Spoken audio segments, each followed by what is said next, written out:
Hello everyone, আজ সকালে 2 bag মটরশুঁটি নিয়ে বসে পড়েছি, কারণ আমার মাথায় চেপেছে একটা ভূত। আজকে সন্ধ্যেবেলা আমি বানাবো মটরশুঁটির কচুরি। শীত পড়তে না পড়তেই পরীক্ষা তো শেষ হয়ে গেছে, তাই যত রকমের শীতের খাবার আছে সব কিছু খাওয়ার মন করছে। তাই আর কি, এখন তো আমি রাঁধুনিও হয়ে উঠেছি, তাই ইচ্ছা জাগলেই যা খুশি তাই বানিয়ে খেতে পারি। তো চলো আজকের রেসিপিটা স্টার্ট করা যাক।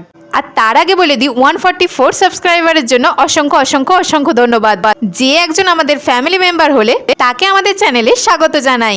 এরপর আর কি, ছাড়িয়ে রাখা মটরশুঁটিগুলোকে দলাই মলাই করবার জন্য মিক্সিতে দিয়ে দিলাম, আর তার সাথে ঝাল ঝাল লঙ্কা আর আদাটাকে কুচি কুচি করে মিক্সারে দিয়ে দিলাম। এরপর আর কি, এই সব উপকরণগুলো একসাথে মিক্সিতে মিক্স হতে থাকলো।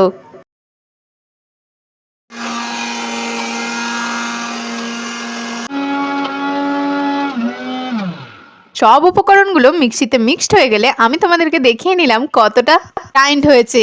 তো এরপর আর কি, কড়াতে জিরে আর একটা শুকনো লঙ্কাকে একটু ভেজে নিয়ে তারপরে এই হামাল দিস্তায় করে ধুম ধুম করে তাদেরকে পিটে গুঁড়ো বানিয়ে নিতে হবে। তারপর গ্যাসটা টপ করে জ্বালিয়ে কড়াই বসিয়ে তেলটা গরম করে হলুদ গুঁড়ো, জিরে গুঁড়ো, ধনে গুঁড়ো সবগুলো দিয়ে দিতে হবে। ভেজে রাখা জিরে আর লঙ্কার যেই গুঁড়োটা বানিয়েছি সেটাকে ঢেলে দিতে হবে। তারপর গ্রাইন্ডার থেকে পেস্টটা বের করে সেইটা কড়াতে ঢেলে দিতে হবে, আর তার সাথে পরিমাণ মতো নুন দিয়ে ভালো করে নাড়াচাড়া করে নিয়ে শক্ত শক্ত হয়ে গেলে গ্যাসটা অফ করে দিতে হবে। এরপর ফ্যামিলি মেম্বার অনুযায়ী পরিমাণ মতো ময়দা নিয়ে তার সাথে নুন আর তেল যোগ করে জল ঢেলে ময়দাটা সুন্দর করে এইভাবে তুপতুপে করে মেখে নাও।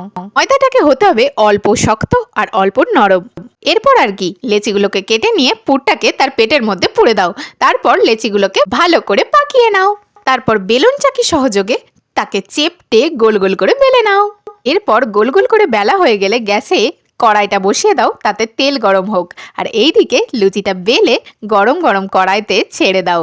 আর এইদিকে দেখো ফুলকো ফুলকো কচুরিগুলো আমাদের তৈরি হয়ে গেছে। কচুরি তো হলো, কিন্তু তাকে তো কিছু দিয়ে একটা খেতে হবে, তাই না? তাই আর কি, প্রেসার কুকারে আলুর ছাল পগলাগুলোকে ছাড়িয়ে একটু সিদ্ধ করে নাও, আর তারপর মশলা সহযোগে আলুর দম বানিয়ে নিয়ে উপর থেকে সুন্দর করে কাটা কাটা ধনে পাতাগুলোকে ছড়িয়ে দিলেই তৈরি হয়ে যাবে সুন্দর সুগন্ধযুক্ত আলুর দম আর কচুরি। খেতে কিন্তু অসম হয়েছিল, সত্যি বলছি, নিজে বানিয়েছি বলে বলছি না, বোনেদের রিভিউটা শুনে নাও। আজকে ওর প্রিয় খাবার হয়েছে, তাই তো? কেমন লাগছে? দারুণ।